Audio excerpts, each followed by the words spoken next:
Jingle's ready for you to read his story to him.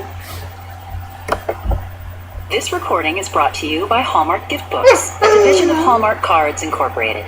To learn more about interactive story buddies, visit us on the web at hallmark.com/storybuddy. Now it's time to press Jingle's ear to get him ready to read the story with you. When you hear, it's time to turn the page. Enjoy the story. Jigle All the Way by Tom Shea Zapian.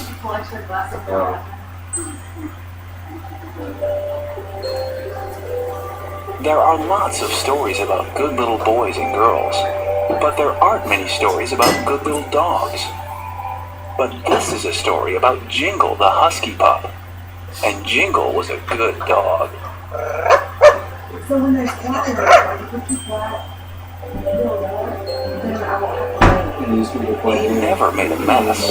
He never chewed holes in things. He never, not even once, kept people awake at night with his barking. And he always, okay, almost always, did what he was told.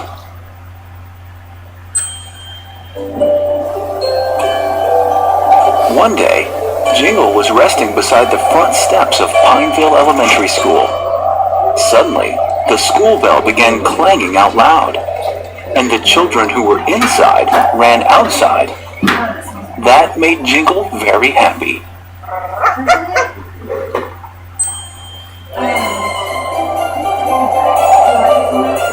So he came back the next day, and the same thing happened. The bell rang, and the children hurried out. It was amazing. Kevin patted his belly. Sarah scratched his ears. Jennifer said, "Jigle, you're a good dog."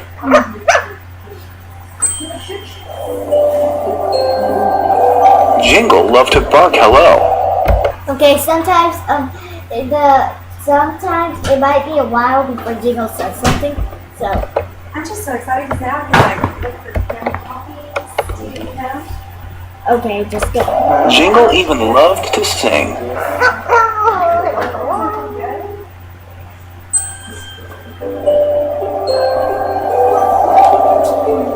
But what Jigle loved most was being with his friends.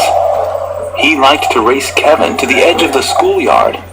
But every day, Kevin said, "Bye, Jigle, it's time for me to go." Sometimes he followed Sarah to the school bus. But Sarah only said, "Sorry, Jigle, I've got to go home."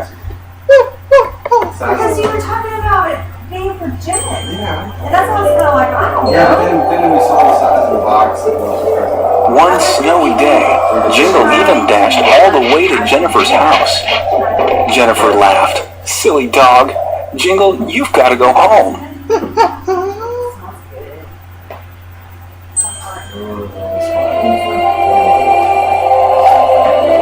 Usually, Jigle did exactly what he was told. But since he didn't have a home, he couldn't go there. Instead, he went back to Pineville Elementary and waited for the school bell. He waited all night and all day, but it didn't ring. Jigle decided to look for his friends. After all, they were the closest thing he had to a family. He searched everywhere, but the kids were nowhere to be found. Then, Jigle remembered seeing a very long line of kids at the toy store. What were they waiting for so patiently? Was it important? The very thought of finding his friends made Jigle want to sing. But when Jigle arrived at the store, there were no children. There was only a colorful storefront window and a whole lot of quiet. Jigle was tired from all of his searching, so he made his way behind the toy store and plopped into the first soft place he found and fell fast asleep. And even though it didn't feel like home, it was quite cozy.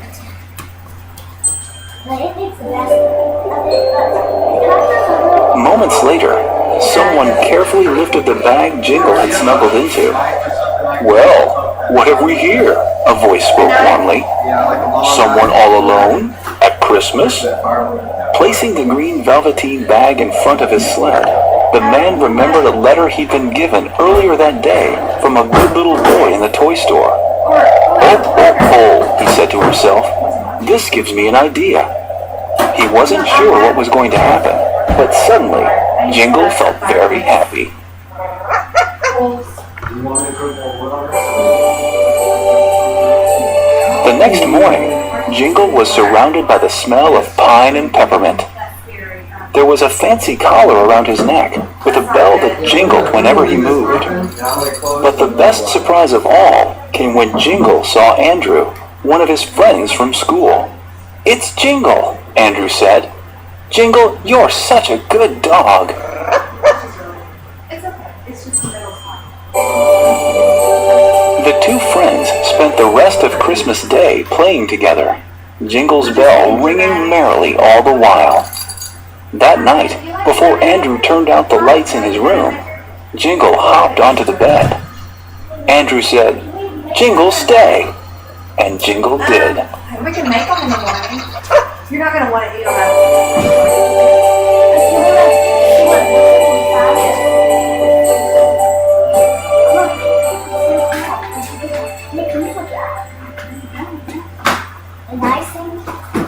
Well, I think that's the end of the story, so bye-bye.